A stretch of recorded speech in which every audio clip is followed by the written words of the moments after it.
Assalamu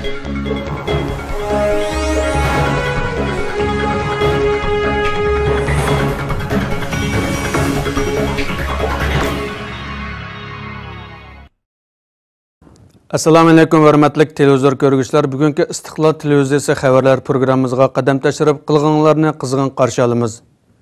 Aldı bilan bugünkü xəbərlər proqramımızın əsas məzmunlarını diqqətinizə sunumuz. Bugün xəbərlər proqramımızda Xitayning Yangi İpək yo'li plani və Şərq Türkistan məsələsinin keləcəgi degan temada ötküzülgən strategik yığın to'g'risida tayyorlagan xəbərimiz diqqətinizdə bo'ladi. Və yana Uyg'urlarning Ramazon tutmaslikqa qo'l qo'yilganligi to'g'risidagi xəbərimiz diqqətinizdə bo'ladi. Shuningdek, ma'arif sababidagi Uyg'ur o'qituvchilar chetga qilib, ichkari o'liklardan yana 10 ming yaqin Xitoy ko'chmanlarining o'qituvchi nomida Sharq Turkistonga yetkazilganlik to'g'risida xabarimiz diqqatingizda bo'ldi. Undaqda diqqatinglar ekranimizda bo'lsin.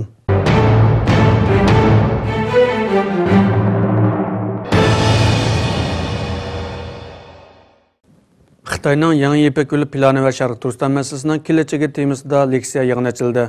Xitoyning Yangi İpək yo'li planida Sharq Turkiston va Turkiyaning jo'grafiyalik o'rni strategik ahamiyatga ega ekanligi o'tirib qo'yildi.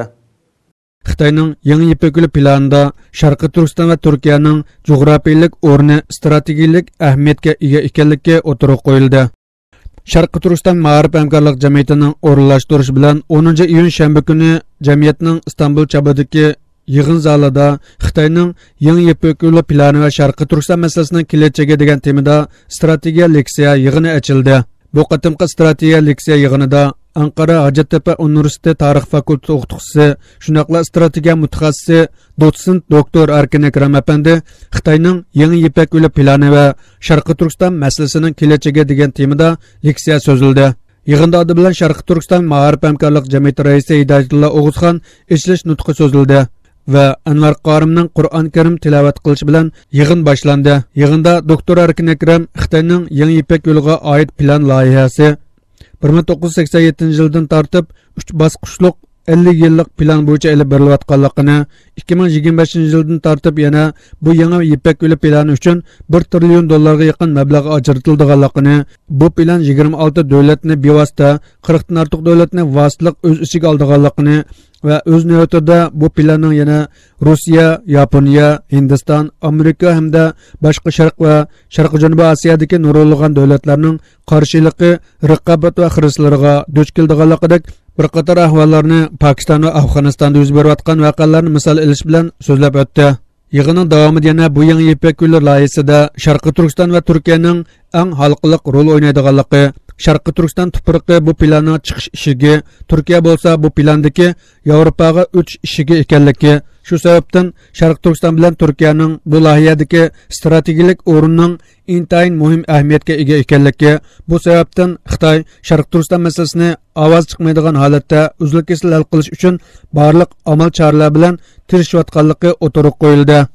Undan boshqa yana yaqindan beri Turkiya bilan Xitoy o'rtasidagi munosabatlarning taraqqiyot qilishi, o'zaro jinoyatchilarni o'tkazib berish to'g'risida tuzilgan kelishimlar to'g'risida tahlillar olib berilgan bo'lib, buning faqat vaqtlik taraqqiyot ekanligini, bu ahvollarning hargizmi Xitoy ko'zlagandek bo'lmaydiganligini, jinoyatchi o'tkazib berish ishlarining Turkiya qonuni va xalqaro qonun, shunaqla Turkiya bilan Yevropa va boshqa davlatlar orasidagi munosabatlar kelishimlarini asos qilgan holda olib berilganligini, hamda muhimi xalqarada diktatorlik bilan to'nilgan bir davlatga demokratiya bilan to'nilgan bir davlatdan jinoyatchi o'tkazib berish ishlarining intayin ko'p to'salg'ularga uchraydiganligi, hargiz mumkin bo'lmaydiganligi amaliy misollar bilan so'zlab o'tildi.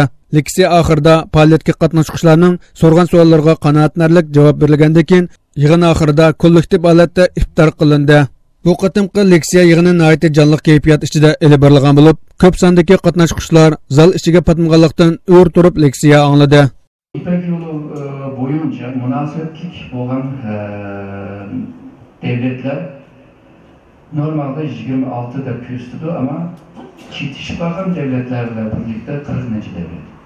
Şununla dünya nüfusunun ki 4.4 milyar dolar nüfusa ilgi oldu ve dünya nüfusunun %63'ünü Muş İpək yolu projektiye, layiheye kırgan bulundu. Dünya iktisadi gücünün ki 2.1 trilyon dolarını teşkil kılırken ve şundakla dünyanınki iktisadi güçünün %29'dan %35'gice teşkil kılıngan. Onundan bu katnaş meselesi, hizmet meselesi kelgen çağda dünyanınki şu sahaları %23.9, yani 25'gice bardı deydi. Mesela şu Yavrasya'nın özü de, yani Şarkı Türkistan'dan Orta Asya'nın, İran, Türkiye, Avrupa, şu yolun özü de bir yolda emez, neçe yol bular. Hemen işlik kelgen çağda 81 bin kilometrelik bir yol. Şununla bu dünyanınki kelbisindeki iktisadi ve ticaretinin kaydelerini Xitay kolga düşürdü degan gap. Bundan keyin ticaret mi kılamsa, iktisadi hamkorlik kılamsa, men qo'ygan o qoidalar ish qilsa deydi. Shuni qo'lga tushirmoqchi. İktisat ve ticaretni qo'lga tushirganligi u siyosatni tushirish oson bo'ldi, kasb bo'lmaydi.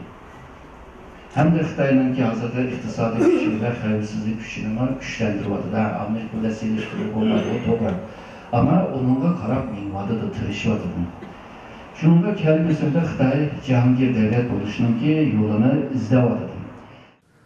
Uyg'urlar Ramazan tutmaslik kelishimiga qo'l qo'yishga majburlanmoqda. Xitoy doiralari Uyg'ur musulmonlarining o'z uylarida Ramazan tutgan yoki tutmaganligini, diniy ibodatlar bilan shug'ullangan yoki shug'ullanmaganligini maxsus kuzatib nazorat qilmoqda. Uyg'urlar Ramazan tutmaslik kelishimiga qo'l qo'yishga majburlanmoqda. Xitoy doiralari Uyg'ur musulmonlarining o'z uylarida Ramazan tutgan yoki tutmaganligini, diniy ibodatlar bilan shug'ullangan yoki shug'ullanmaganligini maxsus kuzatib nazorat qilmoqda.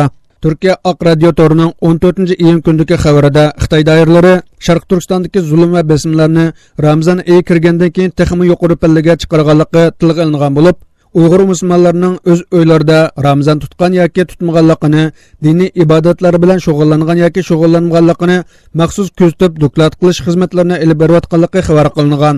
Xabarda deyilishicha, Xitoy tajovuzchilar kuchlari Ramazan oyi kirgandan boshlab Sharq Turkistondagi yerli xalq bo'lgan Uyg'ur musulmonlarining uylariga maxsus xodimlarni o'rnashtirib, ularning 24 soatlik faoliyatlarini kuzatish bilan birga Ramazan tutgan yoki tutmaganligi, diniy faoliyatlar bilan shug'ullangan yoki shug'ullanmaganligi to'g'risida har bir shaxs bo'yicha maxsus doklad tayyorlab kelmoqda ekan. İsmini aytishni xohlamagan bir Xitoy saxsining bayoni naql qilingan xabarda bu Xitoy saxsi Xitoy doiralari tomonidan vazifalarga qo'yilgan xodimlar 5ta birga bo'lish nomi ostida har bir Uyg'ur oilasining uylariga kirib, bir tekshirish bilan birga ular bilan birga tamoq yeb, uyda yetib, ularning 24 soatlik ish faoliyatlarini nazorat qilayotganligini, bunday qilishning maqsadining fuqarolar bilan yaqin bo'lish ekanligini aytgan. Uyg'ur musulmonlarining bu xildagi hayot faoliyatlarini nazorat qilish harakatlarining milliy va diniy siyosatlarini texnik umumlashtirishni maqsad qilganligini tilg'ilib o'tgan. Bu Xitoy saxchisi Uyg'urlarning diniy faoliyat bilan shug'ullanishi va Ramazan tutish to'g'risidagi savollarga javob bermagan. Xitoy doiralarining Sharq Turkistondagi cheklimlarni texnik kuchaytirish uchun Uyg'ur dehqon chorvachi ommaning uylarida yetib qo'pib nazorat qilish xizmati qilayotgan maxsus xodimlarning xizmatlari hozirmi izchil davomlashmoqda ekan. Ma'lum bo'lishicha, Xitoy doiralari hatto ba'zi rayon va nuqtalarda Uyg'ur musulmonlarini Ramazan tutmaslikka kafolatli qilish kelishimlariga qo'l qo'yishga majburlayotganligi o'tirg'i chiqmoqda. Uyg'ur tili oshkora holda Xitoy doiralari tomonidan chetga qo'yilmoqda. Atalmış qo'sh til ma'rifi nomasida Uyg'ur tilini chetga qo'yayotgan Xitoy doiralari Uyg'ur dehqon va chorvachilarni Xitoy tilini o'rganishga majburlamoqda. Atalmış qo'sh til ma'rifi nomasida Uyg'ur tilini chetga qo'yayotgan Xitoy doiralari Uyg'ur dehqon va chorvachilarni Xitoy tilini o'rganishga majburlamoqda. Tangirtaq Toru'nun 13. iyun gündeki xabarda ma'lum bo'lishicha, Xitoy doiralari Ramazan oyi kirgandan boshlab Sharqiy Turkistonning har qaysi rayonlaridagi Uyg'ur dehqon chorvachilar orasida Xitoycha so'zlash va Xitoycha o'rganish musobaqalarini uyushtirayotgan bo'lib, buning bilan Uyg'ur aholilarining Xitoy o'lkalariga berib ishlash qizg'inligini yuqori ko'tarishni maqsad qilganligi bildirilgan. Xabarda deyilishicha, Sharq Turkistonning Baynayisida Ramazan oyining 5idan boshlab dehqon chorvachilar uchun atalmış qo'sh til musobaqalari uyushtirilgan va Xitoycha hikoya, naqshi qatorliqlarni aytishga majburlangan. Xabarda yana Sharq Turkistondagi Xitoy vakillarining so'zlari berilgan bo'lib, bularning deyishicha Xitoychani bilmaslik Xitoy rayoniga yo'tkalgandan keyingi qiyinchiliklarni texmo oshirib o'tishga sabab bo'ldi ekan. Shu sababdan bu xildagi Xitoycha so'zlash musobaqalarini olib berish Uyg'urlarning Xitoy o'lkalariga yo'tkalganlikdan keyingi qiyinchiliklarni hal qilishni maqsad qilganligi da'vo qilingan. Xitoy tajovuzchilarining Sharq Turkistonda olib berayotgan bu xildagi assimilyatsiya siyosatlarga mos holda yana 100% umumlashdi deyilgan atalmish qo'sh til yesillarini texmi ko'paytib selayotganligi ma'lum bo'lmoqda. Xabarda Kuchan Aysning Xon Atam yesida 13 qo'sh til yesilisi rasmiy ishga kirishtirilgan bo'lib, bu yesilda hozirgacha o'qish yoshiga to'shmagan bolalardan 2257 nafar Uyg'ur farzandining Xitoycha o'qiyotganligi, yana yangidan 10 yesilning bitish oldida turayotganligi 9 oyda rasmiy ishga kirishtirilganligi bildirilgan. Tangirtaq to'rining 13 kundagi xabarida bu yesilda o'qiyotgan bolalarga atalmish Millatlar Ittifoqlashib bir oylik kishilardek bo'lish degandek temalarda maxsus Xitoycha qizil naqsha o'qitilib, kichigidan kommunistcha tarbiyalab chiqish maqsad qilinganligi xabar qilingan. Xitoyning atalmish qo'sh til ma'rif haqida qo'sh tillik ma'rif bo'lmasdan balki Xitoyni majburlab Uyg'ur tilini chetga qo'yish, bu orqali Uyg'urlarni ona tildan uzoqlashtirish, Uyg'urlarni Xitoycha so'zlaydigan, Xitoycha tafakkur qiladigan assimilyatsiya siyosatining bir qismi ekanligi o'tirib qo'yilmoqda. Xitoy doiralari Uyg'urlarni targ'oqlashtirib, ijtimoiy munosabatni qalaymaqon qilmoqda. Xitoy doiralari atalmish 5-chi emgak kuchini ishga oshirish nomida Uyg'ur aholilarini turkumlab har qaysi rayonlarga majburiy yo'tkab, Uyg'urlarning ijtimoiy munosabatlarini qalaymaqon qilmoqda. Xitoy doiralari atalmish 5-chi emgak kuchlarini ishga o'rinlashtirish nomida Uyg'ur aholilarini turkumlab har qaysi rayonlarga majburiy yo'tkab, Uyg'urlarning ijtimoiy munosabatlarini qalaymaqon qilmoqda. Tangirtaq to'rining 12 va 14 kunlardagi xabarda ma'lum bo'lishicha, Xitoy doiralari Sharqi Turkistonning janubidan atalmish 5-chi emgak kuchlarini ishga o'rinlashtirish nomida Uyg'ur aholilarini turkumlab har qaysi rayonlarga majburiy yo'tkash xizmatini olib borayotganligi bildirildi. Ma'lum bo'lishicha, 12 iyun kuni Qashqar shahriga qarashli 11 yeza bozordagi 846 nafar Uyg'ur aholisini ishga o'rinlashtirish nomida majburiy tashkillab yo'tkagan. Undan boshqa yana Yakan nahiyasidami yangidan 100 nafar Uyg'ur aholisi Turpan Pichanga yo'tkab kelinib, 4-oyda yo'tkab kelingan 100 nafar Uyg'ur aholisi bilan birlikda yo'l, ko'cha va mahalla tozalash xizmatlariga salingan hamda ularga maxsus birdan mas'ul xodim o'rinlashtirilgan. Xitoy doiralarining tashviqoti bo'lgan atalmish Shinjang iqtisodiy gazetida berilgan xabardagi Xitoy doiralarining Sharqi Turkistondagi ishga o'rinlashtirish, tarbiyalash xizmati rahbarlik ishxonasining statistikaga qaraganda 2017 yil 5-oyning oxirlarigacha Xitoy doiralari muqim mablag' turiga 1 trillion 500 milliard yuan mablag' ajratib, 6000 turda ish boshlagan. Bu turlarga 200 ming Sharqi Turkistonlik Uyg'ur aholisini yo'tkab o'rinlashtirganligi o'tirib qo'yilgan. Sharq Turkistonda yana 500 ming kishilik qasamiyat yig'ini uyushtirildi. Xitoy Kommunist hokimiyati Sharq Turkistonda Uyg'ur xalqini Kommunist partiyaga a'zo bo'lishga va Uyg'ur xalqiga qarshi yurgizayotgan siyosatlarni himoya qilishga qasam berishga majburlamoqda. Xitoy Kommunist hokimiyati Sharqi Turkistonda Uyg'ur xalqini Kommunist partiyaga a'zo bo'lishga va Uyg'ur xalqiga qarshi yurgizayotgan siyosatlarni himoya qilishga qasam berishga majburlamoqda. Tangirtaq to'rining 13-iyun kunidagi xabarda ma'lum bo'lishicha, Xitoy tajovuzchilari 9-iyun kuni Sharqi Turkistondagi 500 mingdan ortiq korxona xodimlarining qatnashishi bilan yana kollektiv o'tirib chiqib, aniq pozitsiya bildirish qasamiyat yig'ini ochgan. Ma'lum bo'lishicha, bu qatimqi qasamiyat yig'iniga Sharqi Turkistondagi Xitoyning bevosita egaligidagi korxonalar va pay kontrol korxonalaridagi 500 mingdan ortiq kishi majburiy qatnashtirilgan bo'lib, Xitoyning siyosat tadbirlarini qat'iy izchillashtirganligi, atalmish bo'lginchilikka qarshi kurashda qat'iy bo'lganligi, atalmish 3 xil kuchga, asabiy iddiyaga, ikkiyuzlimchilikka qarshi turganligi, muqimlik va abadiy aminlikni qo'g'dashda namuncha bo'lganligi to'g'risida qasam berishga o'rinlashtirilgan.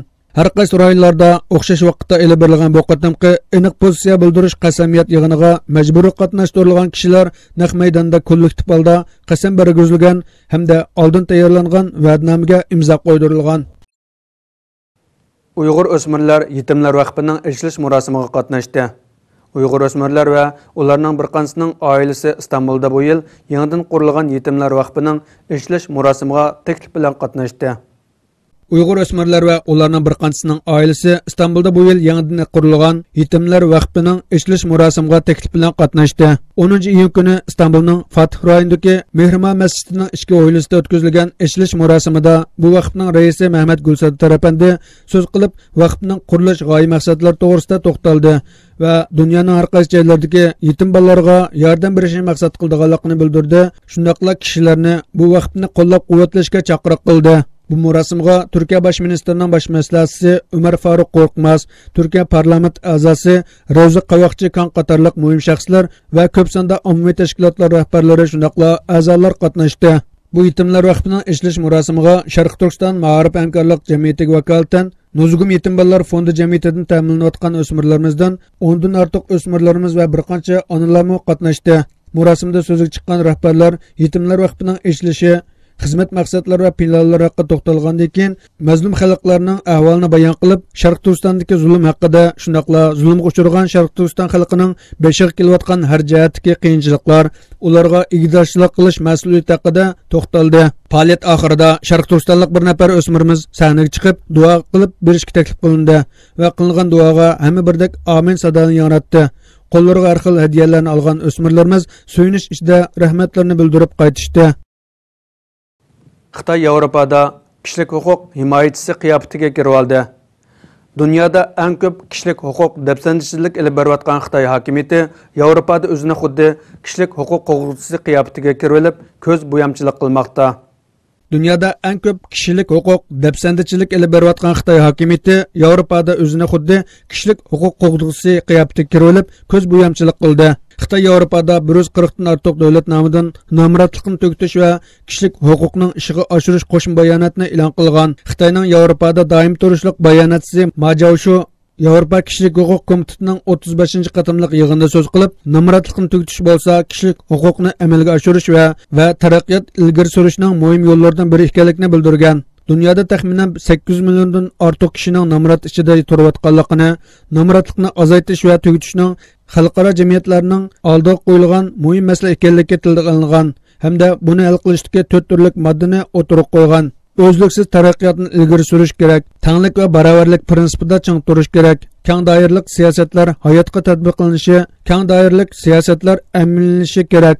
Nomratlikni azaytish to'g'risidagi xalqaro hamkorlikni kuchaytirish kerak. Yaqin mezgillarda Xitoy doiralarining Sharq Turkistonda ilib borayotgan chekdan oshgan assimilyatsiya va kishilik huquq dafsandichiliklari kundan-kunga oshib borayotgan bo'lib, atalmış qo'sh til ma'arifi nomidagi xitoylashtirish siyosatlarining milliy madaniyat va milliy xoslikni butunlay chetga qiqishi, Uyg'ur aholilarini majburiy holda Xitoy o'lkalariga o'tkazib tarqoqlashtirishi, kent mahallalarda har kundagidek jinoyatni topshirish, maydonni ifodalash, qizil naqshi o'qish va barliq diniy kayfiyatdan yiroq turish qatorliq siyosiy vazifalarga majburlanish, bosh tortquchlarning yoki bo'ysunmaganlarning tutqun qilinishi, hatto o'ltirilishidek so'zlab tugaliksiz zulm va zo'ravonliklarni qilayotgan Xitoyning xalqaroda bu xildagi aldamchiliklarni elib berishning naqadar nomussizlikni ko'rsatib bermoqda. Kuzatkichlar Xitoyning tilga olgan bu nomratlikdan qutuldirish va kishilik huquq da'volarining faqat xalqaro jamiyatlarning ko'zni bo'yashdan boshqa narsa emasligini, Xitoy tajovuzlarining Sharqi Turkistonda elib borayotgan kishilik huquq dafsandichiliklari va bulantalanglarni xalqaro jamiyatdan yoshirish uchun elib borayotgan bir xil rezil o'yin ekanligini bildirishmoqda. Shanxayda Xitoyga qarshi namoyish yuz berdi. Xitoy kommunist diktator hokimiyati chekidan oshgan besim va nohaqchiliklar bilan Xitoy xalqining noroziligini qo'zg'amoqda. Shanxayda Xitoyga qarshi namoyish yuz berdi. Xitoy kommunist diktator hokimiyati chekidan oshgan besim va nohaqchiliklar bilan Xitoy xalqining noroziligini qo'zg'amoqda. CNN Turkning 12-iyun kundagi Janubiy Sahar pochta gazetidan naql qilib xabar qilishicha, Shanxayning Nanjang yo'lidagi turalg'i uylarga o'zgartirilgan asldagi tijorat ishg'ollarining Xitoy doiralari tomonidan yangidan o'zgartib qurish planiga qarshi keng ko'lamda namoyish olib berilgan bo'lib, namoyishchilar plakatlarni ko'targan holda har xil shiorlarni tovlagan. Ammo Xitoy axborotlari yoki Xitoydagi ijtimoiy ushur vositalarida bu haqda hech qanday ma'lumot berilmaganligi bildirilgan.